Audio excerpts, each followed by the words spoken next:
ఒక నిమిషం అండి, ఎందుకంటే ఒక నిమిషం విలేకరులు అందరూ కూడా దయచేసి మీరు కూడా విషయాన్ని అర్థం చేసుకొని ఇది చాలా క్లారిటీతో పబ్లిక్ చెప్పాలి. ఎందుకంటే ఒక డిస్ఇన్ఫర్మేషన్ క్యాంపెయిన్ నడుస్తుంది, మీరు కూడా కొంతమంది ప్రభావితాలు. ఇప్పుడు ఒకటే, ఇప్పుడు సీఎం గారు చెప్పే విషయం మీరు అర్థం చేసుకోవాలి. శ్రీపాద ఎల్లంపల్లికి నీళ్లు చేరంది, వ్యవసాయానికి నీళ్లు వాడలేము, అది ఒక క్లారిటీ ఉంది కదా. శ్రీపాద ఎల్లంపల్లికి నీళ్లు చేరంది, ఆ water cannot be use for agriculture. ఈ బ్యారేజ్లలో ఎక్కడ ఆయకట్టు లేదు. ఈ మూడిట్లలో మీరు ఫస్ట్ అది అర్థం చేసుకోరు. ఈ మూడు బ్యారేజ్ల కింద ఎక్కడ ఆయకట్టు లేదు. ఇవన్నీ లిఫ్ట్ పంపులు, లిఫ్టులు, బ్యారేజ్లే. శ్రీపాద ఎల్లంపల్లి పోసిన తర్వాతనే వ్యవసాయానికి వాడతారు. చెప్పండి. సో శ్రీపాద ఎల్లంపల్లి నీరు చేరంది, వాళ్ళు ఇప్పుడు ఏం చేస్తున్నారు, వాళ్ళు ఈ డిస్ఇన్ఫర్మేషన్ క్యాంపెయిన్ ప్రాణహిత నుంచి కొన్ని నీళ్ళు వస్తున్నాయి. ఓకే, ప్రాణహిత నుంచి నీళ్ళు వస్తే కిందికి పోయే నీళ్ళని చూపెట్టి ఇది ఫ్రీ ఫ్లోలో ఎందుకు లిఫ్ట్ చేస్తలేరు అనేది వాళ్ళ ఎప్పుడు చెప్తున్న పాయింట్. ఇప్పుడు ఫ్రీ ఫ్లోలో కొంతసేపు నీళ్ళు లిఫ్ట్ చేయవచ్చు అని మేము అనుకుందాం. ఓకే, ఏడికి లిఫ్ట్ చేయాలి? నువ్వు శ్రీపాద ఎల్లంపల్లి లిఫ్ట్ చేయలేవు కదా. నేను ఆ రిటైర్డ్ ఇంజనీర్స్ కూడా మాట్లాడినా, మీరు ఎట్లా అంటున్నారు, ఇది ఎట్లా పురుస్కిచ్చినారు అడిగినా. అంటే ఏముంది, ఆ అన్నారం సుందిల్లా బ్యారేజ్, అసలు అన్నారం సుందిల్లా బ్యారేజెస్ సీఎం గారు చెప్పినట్టుగా చాలా స్పష్టంగా ఆ ఫౌండేషన్ అనుమానాస్పదంగా ఉంది. The foundation is suspect, foundation cannot be relied upon without proper testing and rehabilitation అని నేషనల్ డ్యామ్ సేఫ్టీ అథారిటీ 1 చెప్పారు. ఏమన్నారు వాళ్ళు, ఈ 3 బ్యారేజెస్ కి ఒకే టైం ఫౌండేషన్ వాడినరు. అది ఇంకా క్లారిటీ ఇవ్వాలి మీకు. యాక్చువల్లీ వ్యాప్కోస్ డిపిఆర్లో ఏమని చెప్పిండ్రు, షీట్ పైల్ ఫౌండేషన్ వాడాలని చెప్పిండ్రు.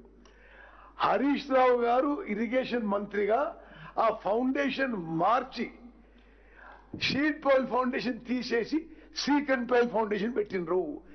ఇప్పుడు national dam safety authority, who are the leading body on dams and barrage the country, వాళ్ళు ఏమన్నారు, మేడిగడ్డకైతే ఎందుకైతే ఈ సీకన్ పైల్ ఫౌండేషన్ సస్పెక్ట్ ఉందో ఇదే ఫౌండేషన్ అన్నారం సుందిలో కూడా ఉంది, ఆ బ్యారేజెస్ కూడా సస్పెక్ట్ ఉన్నాయి.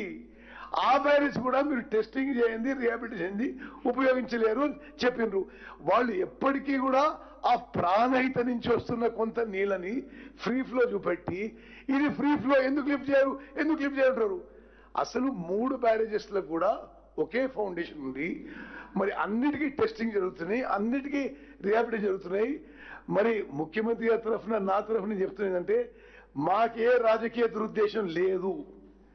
ఇది తప్పనిసరిగా కాళేశ్వరం ప్రాజెక్టులో అవినీతి జరిగింది, లూటీ జరిగింది, అవన్నిటికీ వేరే ప్రక్రియ జరుగుతుంది, జ్యుడిషియల్ కమిషన్, సిబిఐ ఎంక్వైరీ. ఇది సాంకేతికంగా ఏ విధంగా మరి ప్రజాధనం ఉపయోగపడ్డది, దీన్ని ఎట్లా తిరిగి ప్రజలకు తీసుకురావాలని మేము నిరంతరం ఇండియన్ ఆర్మీతో సహా తీసుకొచ్చి ప్రయత్నం చేస్తున్నాము.